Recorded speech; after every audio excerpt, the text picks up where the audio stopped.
Hello everybody, this is Dan Miller for Bluegrass Unlimited magazine. Last week we took a song Bully of the Town and looked at the melody.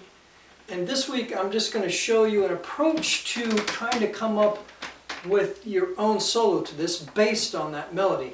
Now the melody itself is fine, but some people might think, okay, there's a lot of empty space here. I could fill in with something, fill in around with something that would make it maybe sound more interesting.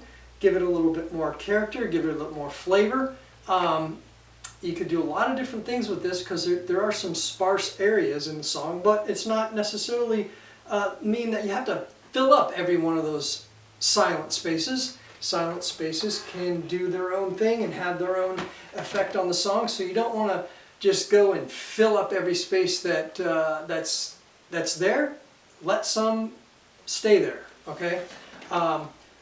But the first thing to do is look at the chords of this song. It starts on a C, and then it goes to a B7, goes back to a C, then it goes to an F for 3 measures, and then it goes to a D7, and then a G or G7, either one, and then back to C, right? So that looks like this.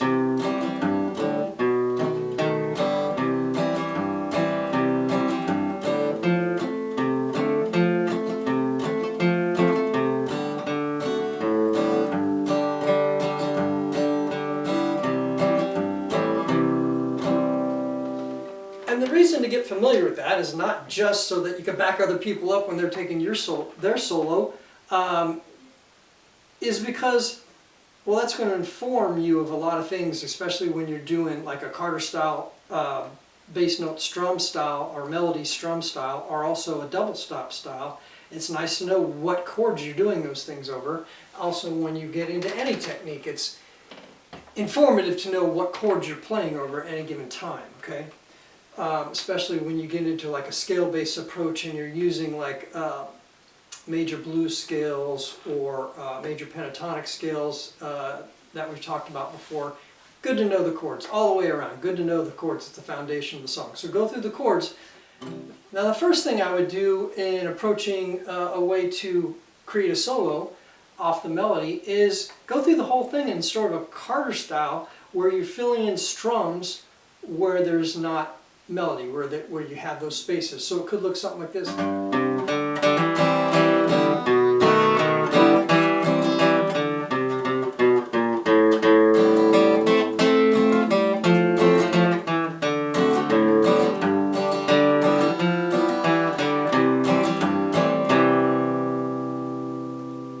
So there you go. I didn't hit every melody note exact, but I was just focusing on getting that, you know, sort of melody strum kind of thing. The melody note shifted here and there a little bit, or maybe moved to a different note, still in the chord. So, you know, that's the kind of thing you can mess around with. You don't have to play every melody note in the exact spot, or even the exact melody note, as long as you're getting it in the chord and hitting the strums and the chords when they are supposed to be there. You can get through that, play as many melody notes as you can, and that's just one way to approach it. But again, like we said in videos that we've done before, this is a technique-based approach. So that technique is Carter style. The next technique we'll look at is tremolo, and the next technique we'll look at is neighboring notes, and the next technique we'll look at is double stops, and the next technique we'll look like is cross picking, and you can go on with these different techniques. And like I said before, I would recommend you do the whole song in that one technique, just to get a feel for it, get a feel for how to do it, where the notes are, and also get a feel for what techniques work best at what part of the song. And then once you get a feel for all that, then you start to mix and match all these techniques together, and that's what you know, I call the technique-based approach. I did a book called The Guitar Player's Guide to Developing Creative Solos, and in that book it had 3 general approaches. One was the technique-based approach, which we're going to talk about here on this song right now. The next approach was what I called a theory-based approach, when you're picking different scales and different scale patterns to fill in around those melody notes. And then the third approach was what I called the intuitive approach, when you're just letting all that technique and theory and all that stuff, just let it all go and play in sort of more intuitive way. And in that book I discuss how to do all those different things. But right now we're just going to do a technique-based approach, and so far we just did the Carter style. The next thing to do is what I call tremolo. And this is easy. You fill in every gap with the same note, the same melody note. Just keep playing the melody note and fill in the space till the next melody note. Again, you don't have to fill in every space. You could do this as sparsely or as full as you want. But here's like an example. I go.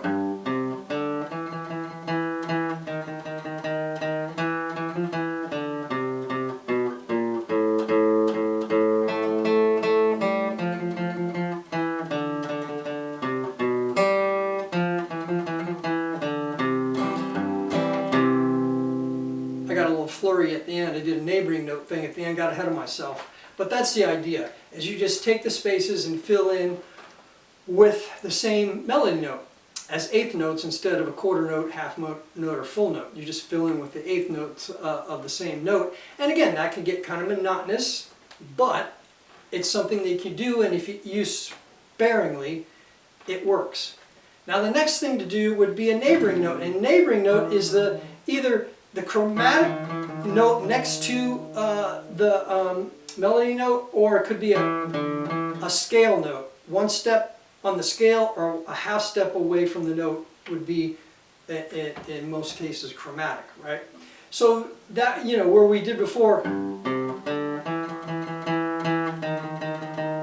So now with the neighboring note idea, I can do something like this. Or just, you wouldn't have to fill it up that much. You could go.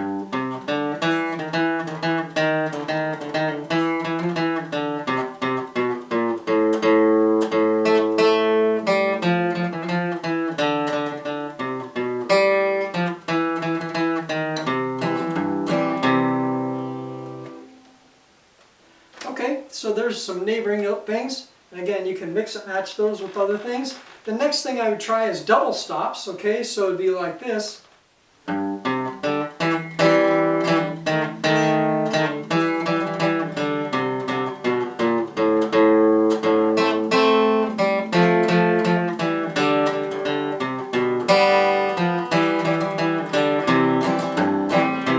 So just throw the next note, hold the chord, and throw the neighboring note, not the next note on the same string, but the note on the neighboring string. Throw that in there. And then you could do a similar thing where you kind of do a toggle. We'll talk about that in a minute. Another thing I want to mention here with the double stops is that you can, first of all, when you're learning the melody, it's great to learn the melody in a different octave, learn it in a different area of the fretboard, all that kind of thing. And it's cool here to use harmonized scales for your double stops throughout this whole thing. If you go up to the higher, the higher octave on the higher strings, you could do something like this.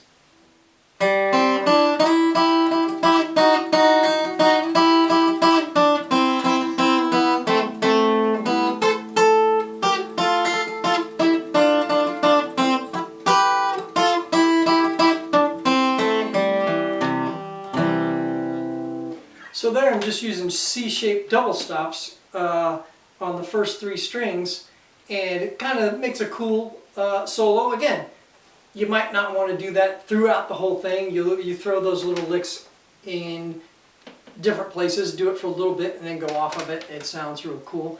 So that's a double stop sort of thing. So like I started to say before, one thing you could do with double stops, you could play exactly the same way, but instead of a double stop, playing two strings at once, you do what we call a toggle. So it's like a neighboring note, but it's on the next string over instead of the note next to your melody note on the same string. You play a note out of the chord, toggling back and forth on your melody note and a note out of the chord on the next string, which is like what you'd play in a double stop when you're playing it single notes. Let me see if I can come up with something like that.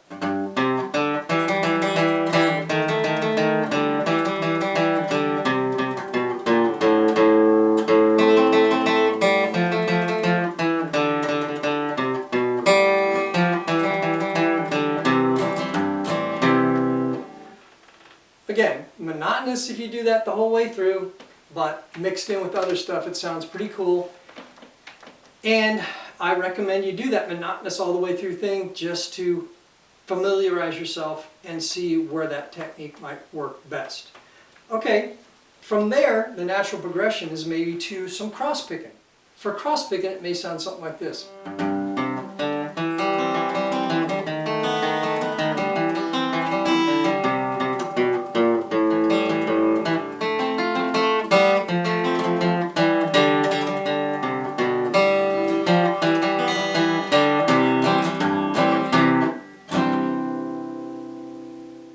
One other thing you can do with that cross picking that's cool is take this C position, it's like the C chord here, have your A chord, your B chord, your C chord, but leave the open G in the middle. You could go like this. You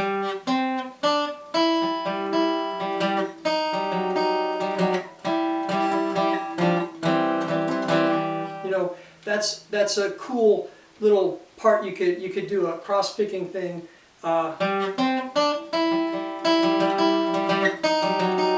And strum, and then go into the double stop thing we did before. So that's kind of a mix of a